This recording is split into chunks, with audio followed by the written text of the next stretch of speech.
వార్తల డీటెయిల్స్ చూస్తే గత ప్రభుత్వం రాష్ట్రాన్ని నాశనం చేసిందని ఏపీ ముఖ్యమంత్రి చంద్రబాబు నాయుడు అన్నారు. వైసీపీ సర్కార్ 5 ఏళ్లలో దఫాలుగా పెన్షన్ను 3,000కు పెంచిందన్నారు. కానీ కూటమి ప్రభుత్వం అధికారంలోకి వచ్చిన వెంటనే 1000 పెంచి 4,000 రూపాయలు ఇస్తున్నామన్నారు.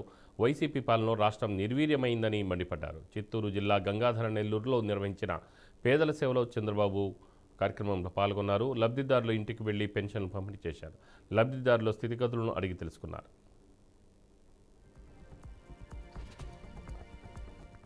చూస్తే భారతదేశంలోనే ఎక్కడా ఇంత పెద్ద కార్యక్రమం లేదు.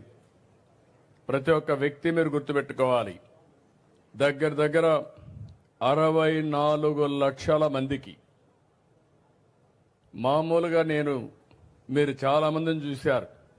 ఒకప్పుడు పింఛన్ 200, నేను 200ని 2,000 చేశాను. అది నాకు పేదల పట్లుండే ప్రేమ.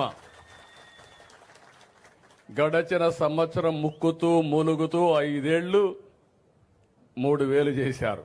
అది ఏడిపించి అప్పుడప్పుడు ఇచ్చేవారు.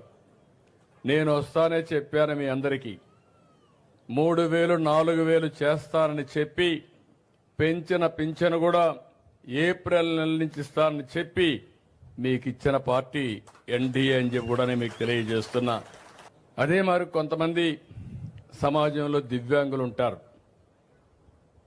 దేవుడు వాళ్ళ పట్ల సరిగా చూడకుండా కుంటిగానో గుడ్డిగానో లేకపోతే నడవలేకుండానో కొన్ని దివ్యాంగులుగా ఉండే పరిస్థితి, తెలివితేటలున్నాయి కానీ ఫ్రీగా తిరగలేని శక్తి. నేను ఒకప్పుడు 500 రూపాయల నుంచి 3,000 రూపాయలు చేసిన వ్యక్తి నేనే ఆ రోజు. మీరు గుర్తుపెట్టుకోవాలి. ఈరోజు 3,000 నుంచి 6,000 చేశాను. అంటే 14 నుంచి ఈ రోజు వరకు 500 నుంచి 6,000 దివ్యాంగులకు ఇచ్చామంటే అది వాళ్ళ పైనుండి నాకు ప్రత్యేక అభిమానం అని చెప్పి కూడా నేను మీకు తెలియజేస్తున్నా. మనమైతే తిరగగలుగుతున్నాం, కష్టపడతాం. కొంతమంది అయితే తిరగలేక చాలా ఇబ్బంది పడతా ఉంటే అలాంటి వాళ్ళకి దేవుడు సరిగా చూసుకోకపోయినా